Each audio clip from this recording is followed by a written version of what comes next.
Hey everybody, Christina here, and I'm going to show you how I use stencils to add a little something extra to my cards. First, I have a little tip for you.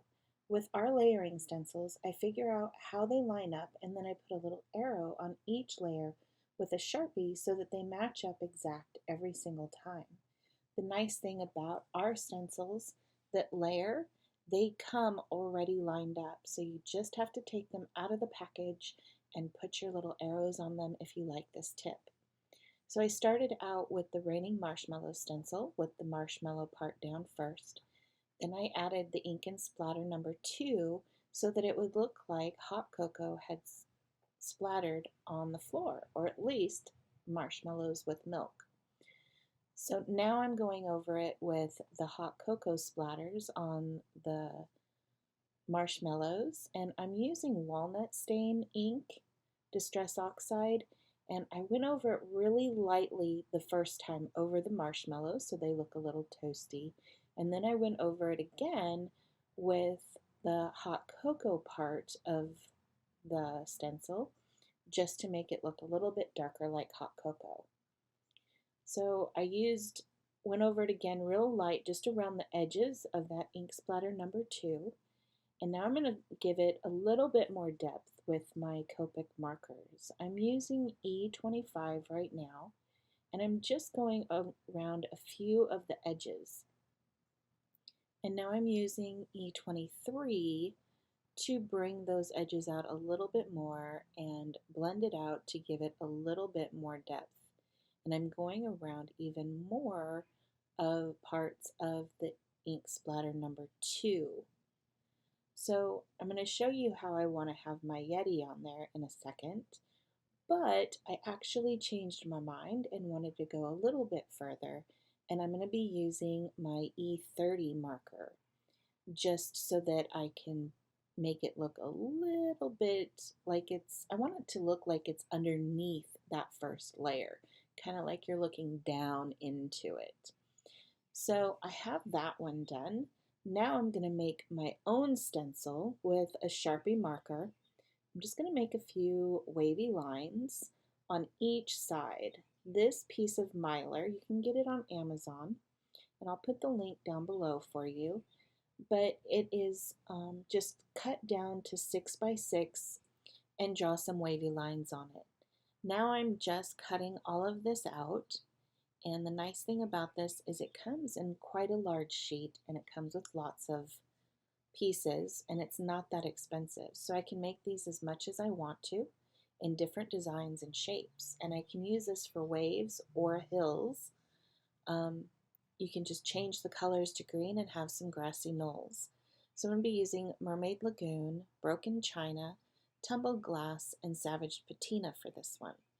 I'm going to be doing waves. So I'm going to start with my Tumbled Glass first. And you can see I'm just blending that on there, and then I'm going to rotate it a little bit to whatever side I want so that the waves are going in different directions. And I'm just blending that onto the cardstock, and I'm still blending it a little bit higher, but I don't want to get rid of that white area to have that nice dark line. Now I'm going to move on to Salvaged Patina,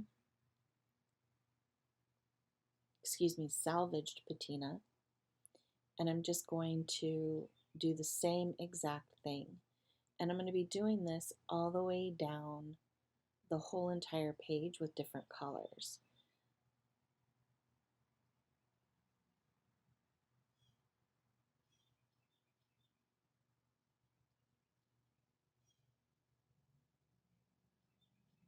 Now I'm going to be moving on with the Broken China,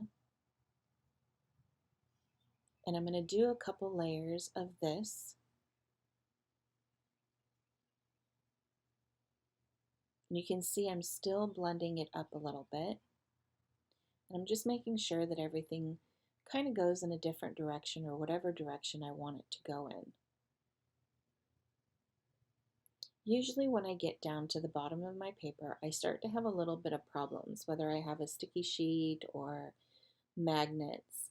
Here I'm just using magnets on my glass mat. just because it's easy to clean up, but you can see I'm having a bit of problems. So I moved on to Mermaid Lagoon, and in a second, yep, right there, I'm going to get rid of that stencil and I'm just going to go ahead and make that one wave really nice and big. And I'm kind of blending the Mermaid Lagoon everywhere. And I tend to use, if I'm using blues, I tend to just use the same brush. So now I'm using the Bunny Treats stencil, and I've covered all the bunnies in washi tape, and I'm still using the ink splats. The reason I covered the bunnies is because I only wanted the carrots, because I wanted to make a background that looked like my bunny is going to be dreaming about carrots. So I didn't really need the bunnies in there. I'm using Spiced Marmalade Distress inks first. And I'm just going around and doing the bottom half of the carrot. I'm not doing the little green bits of the top of the carrot. So my paper kind of stuck to the washi tape right here. So I'm having to take that off, and then I'm going to go ahead and I'm going to move the little carrots.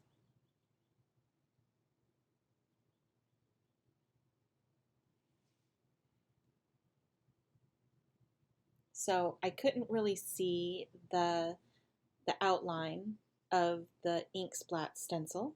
So I went ahead and just used the spice marmalade to go around the edges a little bit so that I could see better. And now I'm doing the bunny treats on the top of the ink splat so that I can see it a little bit better. And the reason I keep yanking that up is only because the washi tape keeps sticking to absolutely everything. So I need to use my magnets to hold everything down. If you have this trouble, you can always put, after you put your washi tape down, you can always put a little bit of baby powder or the embossing buddy powder type stuff on the washi tape to make it not sticky.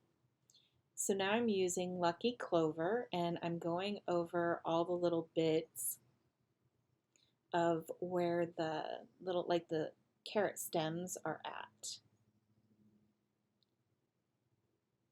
And you can see I'm kind of feeling around to see where the ink splat stencil is so that I can make sure that I get everything and don't miss any spots like I did here.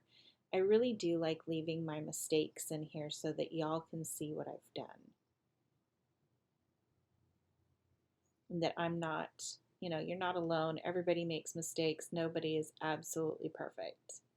So now I'm just moving my little stencil to the side, just not the ink splats, just the bunny treats. And I'm getting the next set of little tops of the carrots.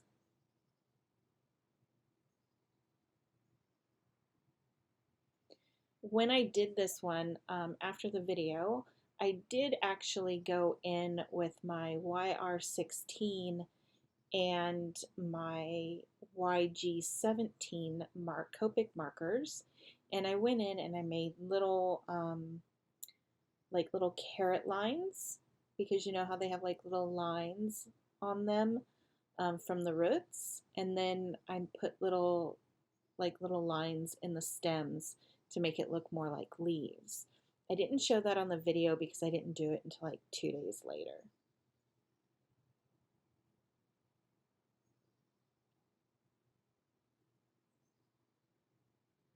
So I'm going to go ahead and speed this up now so that you can see this a little bit better.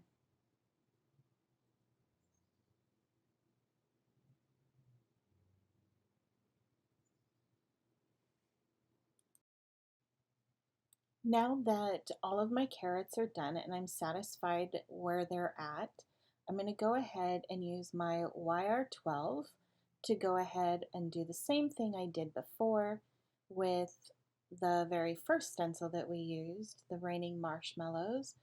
And I'm just going to create a little bit of depth going around this little background that I made. This is my YR21, and I'm just bringing it out a little bit more so that it gets a little bit more depth to it. And I'm going right over the top of those other lines that I made so that I can blend all of that in. Now for the card that I created for this, it was for a membership site called Split Coast Stampers because I'm on the Dirty Dozen design team. And if you want to see the full card, you can go on there and become a member of the fan club if you're not already. So now I'm going to be using some antique linen for this next stencil, and I'm going to do some clouds at the bottom, and this is the picket fence stencil. I don't think they have another one.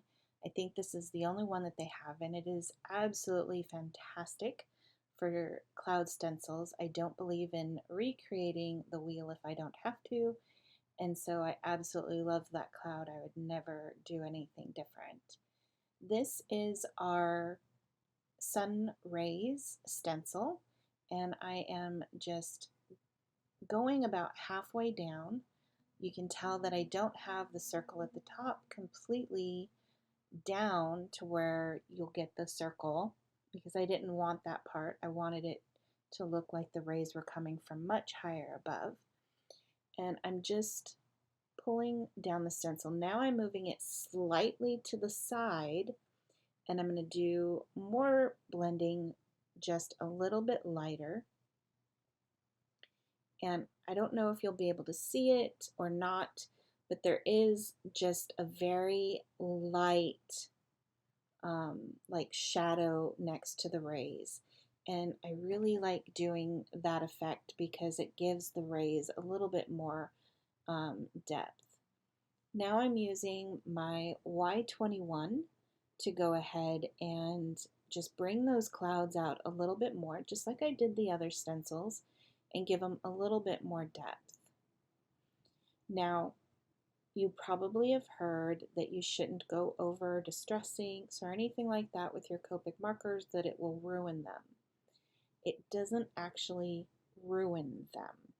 It can, if you do it a lot, it can make your nib a little bit cloggy if you're doing it on a lot of distress ink or other inks or pencils or anything like that. But it's really easy with Copic markers and even a few other brands of alcohol markers that you can just replace the nib. It's not that big of a deal. It won't ruin your entire marker. So with this one, this stencil, I'm using the coffee splatter stencil, and I'm using it over some letters that I have cut out with my silhouette, and I used the Franklin Gothic Heavy font to do these letters, and I'm just doing the stencil right over the letters so that when the letters are all put together, because I usually layer my letters to make them stand out more, the coffee splatter will go all the way across the word, which will make it really super fun. And I love doing that with my letters. You'll actually be able to see the card that I created with this one online on Friday. And you'll be able to see that on my blog and on my Instagram account. You'll also be able to find it on the Crafty Stamp Co. account as well. But you can see this one here, I'm just kind of layering the same stencil over the letters and going over it twice so it looks extra kind of splashy in the middle. Because these letters, once I pop them out, they're not going to actually be connected, so it's going to give it even more kind of a cool look. And I'm going to go through and I'm going to be doing this to all the letters that you see here. So I'm going to go ahead and speed this up so that you can see the next stencil.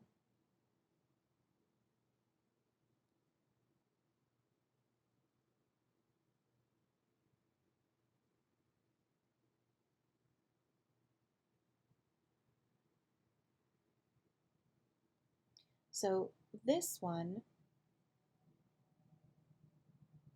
I really love.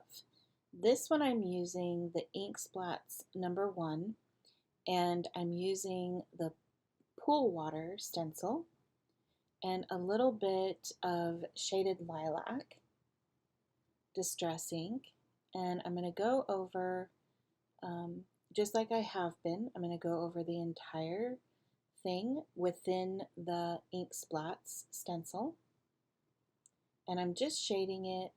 I kind of want it a medium purple, but I don't want it too light and I don't want it too dark.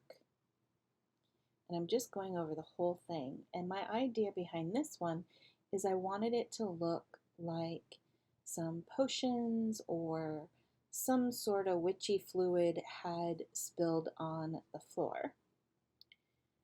Because I'm going to put the witch bottles with this one, the witch potion bottles from the Sandy Sister stamp. Now I'm taking it and I'm just rotating only the pool water stencil one way. It doesn't matter which way you rotate it, just rotate it once to the left or once to the right. And now I'm filling it in again, and I'm making it just a little bit darker. Not much, but a little bit. Because just by rotating this one time, all of the little shapes in the pool water are going to switch.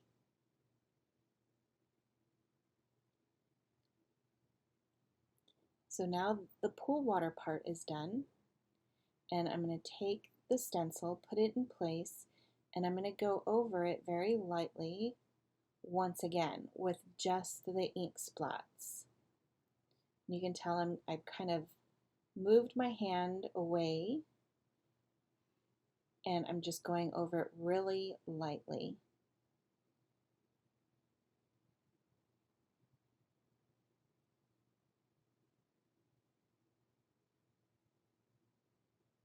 It's really fun to be able to just rotate the stencil once so that you can get a completely different look. So it actually looks like it's rotated. So now I'm taking my BV02 marker and I'm just going around the outside just like I have all of them.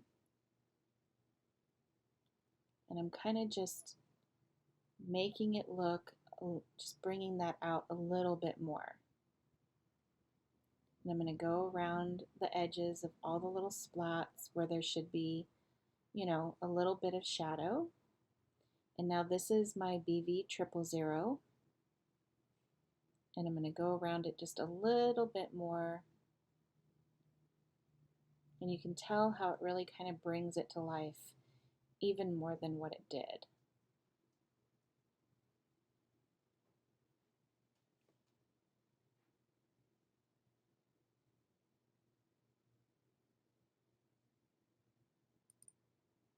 So I'm just going to go ahead and finish up this last little bit.